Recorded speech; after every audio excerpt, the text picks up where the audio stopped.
Hi friends, എല്ലാവർക്കും പുതിയൊരു വീഡിയോയിലേക്ക് സ്വാഗതം. സുശീലയും ശേഖരനും പാർവതിയും സംസാരിച്ച് നിൽക്കുമ്പോഴാണ് ഒരു കൊറിയർകാരൻ അവിടേക്ക് വരുന്നത്. എന്നിട്ട് മേഡം ഒരു കൊറിയർ ഉണ്ടെന്ന് പറയാണ് കേട്ടോ. ഇത് കേട്ടതും പാർവതി അയാളുടെ അടുത്തേക്ക് പോവുകയാണ്. അത് കാണുമ്പോൾ സുശീല പാർവതിയോട് ചോദിക്കും, നിക്കടി എവിടെ, നീയാണോ ഇവിടുത്തെ മേഡം? എന്നിട്ട് അയാളോട് ആർക്കാണ് കൊറിയർ എന്ന് ചോദിക്കുകയാണ്. അപ്പോൾ അയാൾ പറയും പ്രഭാവതി. അപ്പോഴേക്കും അവിടേക്ക് പ്രഭാവതിയും പ്രതാപനും വരുന്നുണ്ട്. അപ്പോൾ സുശീല പ്രഭാവതിയോട് പറയും, പ്രവേശിക്ക് ഒരു കൊറിയർ വന്നിട്ടുണ്ട്. അപ്പോൾ പ്രഭാവതി പോയിട്ട് അത് ഒപ്പിട്ട് കൊടുത്ത് വാങ്ങുകയാണ്. അത് കണ്ടുകൊണ്ട് വരുന്ന വിശാല പാർവതിയോട് ചോദിക്കും, എന്താ കാര്യം? അപ്പോൾ പാർവതി പറയും, അമ്മയ്ക്ക് ഒരു കൊറിയർ വന്നതാണ്. അപ്പോൾ ജാസ്മിൻ പ്രഭാവതിയോട് പറയും, പൊട്ടിച്ച് നോക്കാൻറ്റി, അതിനകത്ത് എന്താണെന്ന് അറിയാലോ. അപ്പോൾ പ്രഭാവതി അത് പൊട്ടിച്ച് നോക്കുകയാണ്. അതിലെ ഒരു വളയായിരുന്നു കേട്ടോ. അത് കാണുമ്പോൾ പ്രഭാവതി ഒന്ന് ഞെട്ടുകയാണ്. എന്നിട്ട് മുൻപ് നടന്ന ഒരു സംഭവം ഓർക്കുകയാണ്. ഗോപിനാഥ് പ്രഭാവതിയോട് പറയുകയാണ്, ഗായത്രിക്ക് ഒരു ബർത്ത്ഡേ ഗിഫ്റ്റ് വാങ്ങി വെച്ചിട്ടുണ്ട് ഞാൻ. അവളിപ്പോൾ വരും, അപ്പോഴേക്കും നീ ഒന്ന് പോയി അത് എടുത്തിട്ട് വാ. അപ്പോൾ പ്രഭാവതി വിചാരിക്കും, എന്തായിരിക്കും ഗോപിനാഥ് ഗായത്രിക്ക് വാങ്ങിയ ഗിഫ്റ്റ്? എന്നിട്ട് ഗോപിനാഥ് പറഞ്ഞതുപോലെ പ്രഭാവതി പോയിട്ട് ആ ഗിഫ്റ്റ് ബോക്സ് റൂമിൽ നിന്ന് എടുക്കുകയാണ്. എന്നിട്ട് അതിലെന്താണെന്നറിയാൻ അത് തുറന്നു നോക്കുകയാണ് കേട്ടോ. അപ്പോൾ കാണുന്നത് അതിൽ 2 വലിയ വളകളാണ്. അപ്പോൾ പ്രഭാവതി അതിൽ നിന്ന് ഒന്നെടുത്ത് കയ്യിൽ പിടിച്ചിട്ട് പറയും, എന്താ ഒരു ഭംഗി, ഇത് എത്ര പാവം കാണും, ഗായത്രിയുടെ ഒരു ഭാഗ്യം. ഇതുപോലത്തെ സ്വർണ്ണവളകൾ എനിക്ക് ജന്മത്ത് വാങ്ങാൻ കഴിയോ? ഗായത്രി പോലെ ഒരു ഭാഗ്യവതിയെ ഞാൻ ഈ ലോകത്ത് വേറെ കണ്ടിട്ടില്ല. ഈ വളകളൊന്ന് ഇട്ട് നോക്കിയാലോ, എനിക്ക് ചേരുമോ എന്ന് അറിയണമല്ലോ എന്നും പറഞ്ഞിട്ട് അതിലൊന്നെടുത്ത് കയ്യിലിടുകയാണ്. എന്നിട്ട് അത് നോക്കിയിട്ട് പറയും, ഓ എന്താ ഒരു ഭംഗി, ഇത് തിരിച്ച് ഊരി വെക്കാനും തോന്നുന്നില്ല. ഇതിൽ നിന്നൊന്ന് അടിച്ചു മാറ്റിയാലോ? ആരറിയാനാണ്, ആര് കണ്ടുപിടിക്കാൻ പോകുന്നു? അഥവാ ഇനി ആരെങ്കിലും കണ്ടുപിടിച്ചാലേ ആരുടെയെങ്കിലും തലയിൽ ആ കുറ്റം ചാരിയിട്ട് രക്ഷപ്പെടാം എന്നും പറഞ്ഞ് അതിലൊരെണ്ണം എടുത്ത് കട്ടിൻ്റെ ഇടയിൽ ഒളിപ്പിച്ച് വെക്കുകയാണ് കേട്ടോ. എന്നിട്ട് ഒരു വളമായിട്ട് ആ ബോക്സ് എടുത്തുകൊണ്ട് താഴേക്ക് വരികയാണ്. അപ്പോഴേക്കും അവിടെ ഗായത്രി അമ്മയും ശേഖരനും പ്രതാപനും ഒക്കെ എത്തിയിട്ടുണ്ടായിരുന്നു. അപ്പോൾ പ്രഭാവതി ആ ബോക്സ് ഗോപിനാഥിൻ്റെ കയ്യിലേക്ക് കൊടുക്കുകയാണ്. അത് കാണുമ്പോൾ ഗായത്രി അമ്മ ചോദിക്കും, എന്താ ഇത് ഗോപിയേട്ടാ, ഒന്ന് ഓപ്പൺ ചെയ്ത് കാണിക്കേ. അപ്പോൾ പ്രഭാവതി പറയും, ഒന്ന് വേഗം തുറക്ക് സർ, ഇതിലെന്താണെന്ന് അറിയാനേ എനിക്കും ധൃതിയായി. അപ്പോൾ ഗോപിനാഥൻ ആ ബോക്സ് എടുത്ത് കൈപ്പിടിച്ചിട്ട് പറയും, ഇത് ഞാൻ എൻ്റെ ഗായത്രിക്ക് വേണ്ടി വാങ്ങിയ ബർത്ത്ഡേ ഗിഫ്റ്റാണ്. എന്നിട്ട് ആ ബോക്സ് ഓപ്പൺ ചെയ്ത് ഗായത്രിക്ക് കാണിച്ചു കൊടുക്കുകയാണ്. അത് കാണുമ്പോൾ പ്രഭാവതി ചോദിക്കും, ഇതെന്താ സാറേ, ഒരു വള വാങ്ങുമ്പോൾ ഒരു ജോഡിയായിട്ടെങ്കിലും വാങ്ങണ്ടേ? അപ്പോൾ ഗായത്രി ആ വള എടുത്തിട്ട് പറയും, നല്ല വളയായിരുന്നു ഗോപിയേട്ടാ, ഒന്നുകൂടി ഉണ്ടായിരുന്നെങ്കിലേ നല്ലതായിരുന്നു. അപ്പോൾ ഗോപിനാഥ് പറയും, ഞാൻ 2 വളകൾ തന്നെയാണ് വാങ്ങിയത്, ഒന്ന് എങ്ങനെ മിസ്സായി?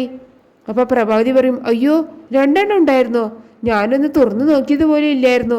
സാർ ഒന്നുകൂടി ഒന്ന് ആലോചിച്ച് നോക്ക്, ഒരു ജോഡി വളകൾ തന്നെയാണോ സാർ വാങ്ങിയത്?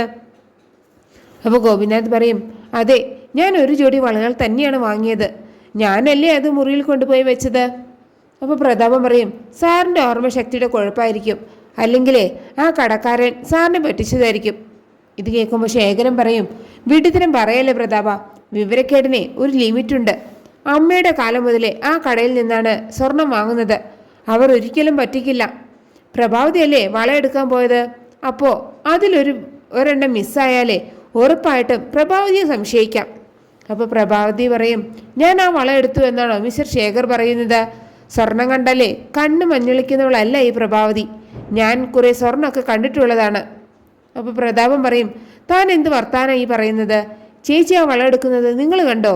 അറിയാത്ത കാര്യങ്ങൾ കയറി അഭിപ്രായം പറയരുത്, അതെ പുരുഷന്മാർക്ക് ചേർന്ന പണിയല്ല. അപ്പോൾ ശേഖരൻ ചോദിക്കും, പിന്നെ ആ വള എവിടേക്ക് പോയി? തനിയെ നടന്ന് ഊട്ടിക്ക് പോയോ പ്രതാപ? താൻ എന്ത് പറഞ്ഞാലും ശരി, ആ വള പോയതിൻ്റെ ഉത്തരവാദിത്തം പ്രഭാവതിക്ക് മാത്രമാണ്. എന്നിട്ട് ഗോപിനാഥിനോട് പറയും, പോലീസിൽ അറിയിക്കാൻ സാർ. ഇത് കേട്ടതും പ്രഭാവതിക്ക് പേടിയാവാണ് കേട്ടോ. അപ്പോൾ ഗോപിനാഥ് പറയും, അതിനു മുമ്പേ നീ ഒന്ന് റൂമിൽ പോയി നോക്ക്, അവിടെ എവിടെയെങ്കിലും ഉണ്ടോ എന്ന് അറിയാലോ, എന്നിട്ട് തീരുമാനിക്കാം പോലീസിനെ അറിയിക്കണോ വേണ്ടയോ എന്ന്. അപ്പോൾ ശേഖരൻ റൂമിൽ പോയിട്ട് അവിടെയൊക്കെ നോക്കുകയാണ്.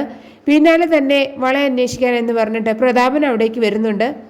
എന്നിട്ട് പ്രതാപൻ വിചാരിക്കും, ശേഖരൻ്റെ കയ്യിൽ കിട്ടുന്നതിന് മുമ്പ് എനിക്കത് കിട്ടിയാൽ അവനറിയാതെ അടിച്ചു മാറ്റായിരുന്നു. കുറേ അവിടെയൊക്കെ തപ്പിയിട്ടും ശേഖരൻ ആ വളകൾ കണ്ടുപിടിക്കാൻ കഴിയുന്നില്ല കേട്ടോ. അപ്പോൾ പ്രതാപൻ ചോദിക്കും, എന്തായിരുന്നു തൻ്റെ ഒരു പെർഫോമൻസ്? ആ വള എൻ്റെ ചേച്ചി അടിച്ചു മാറ്റിയതുപോലെ ആയിരുന്നല്ലോ തൻ്റെ വർത്തമാനം, എല്ലായിടത്തും നോക്കിയില്ലേ?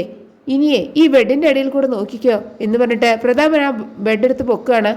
അപ്പോഴാണ് ശേഖരൻ ആ വള അവിടെ ഇരിക്കുന്നത് കാണുന്നു കേട്ടോ. അത് കണ്ടതും ശേഖരൻ ആ വള എടുത്തിട്ട് പറയും, നീയല്ലേ പ്രതാപ പറഞ്ഞത് നിന്റെ ചേച്ചി കള്ളിയല്ല എന്ന്? ആ സത്യവതി കാണിച്ചത് കണ്ടോ നീയെ? എന്താ ഇപ്പോൾ നിനക്ക് മറുപടിയൊന്നും ഇല്ലേ? നാവിറങ്ങിപ്പോയോ? അപ്പോൾ പ്രതാപൻ പറയും, ഞാൻ പറയുന്നതൊന്ന് കേൾക്കണം ശേഖരൻ സാർ. അപ്പോൾ ശേഖരൻ പറയും, എനിക്കിതേ സാറിനെ കാണിക്കണം, എല്ലാവരും അറിയട്ടെ പ്രൈവറ്റ് സെക്രട്ടറി പ്രഭാവതിയുടെ തനി സ്വരൂപം. അപ്പോൾ പ്രതാപൻ ശേഖരൻ്റെ കാല് പിടിച്ചിട്ട് പറയും, ഞാൻ നിങ്ങൾക്ക് എന്ത് ചെലവ് വേണമെങ്കിലും ചെയ്യാം, എൻ്റെ ചേച്ചിയെ എല്ലാവരുടെയും മുമ്പിൽ വെച്ച് ഒരു കള്ളിയാക്കരുത്. അപ്പോൾ ശേഖരൻ പറയും, നിന്റെ മുക്കാൽ ചക്രത്തിൽ മയങ്ങുന്നവനല്ല ഈ ശേഖരൻ. നിനക്ക് ആള് മാറിപ്പോയി പ്രതാപ, എനിക്കിത് ഗോപിനാഥൻ സാറിന് കൊടുക്കണം.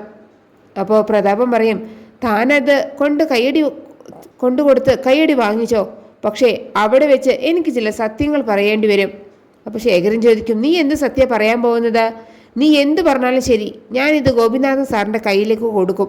അപ്പോൾ പ്രതാപൻ പറയും, നിങ്ങൾ എൻ്റെ അളിയനാണെന്ന സത്യം ഞാൻ അവരോട് പറയും, നിങ്ങളുടെ ഭാര്യയാണ് പ്രഭാവതി എന്ന സത്യം ഞാൻ വിളിച്ചു പോവും.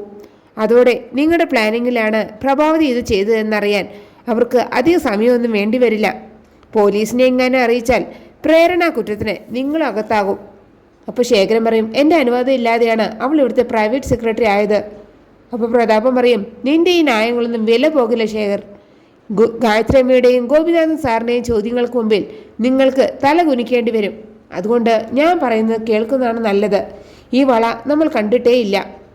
അതല്ല, എന്നെ അനുസരിക്കാൻ പാവമില്ലെങ്കിൽ നിന്റെ ഉദയന്നൂർ അമ്മയാണ് സത്യം.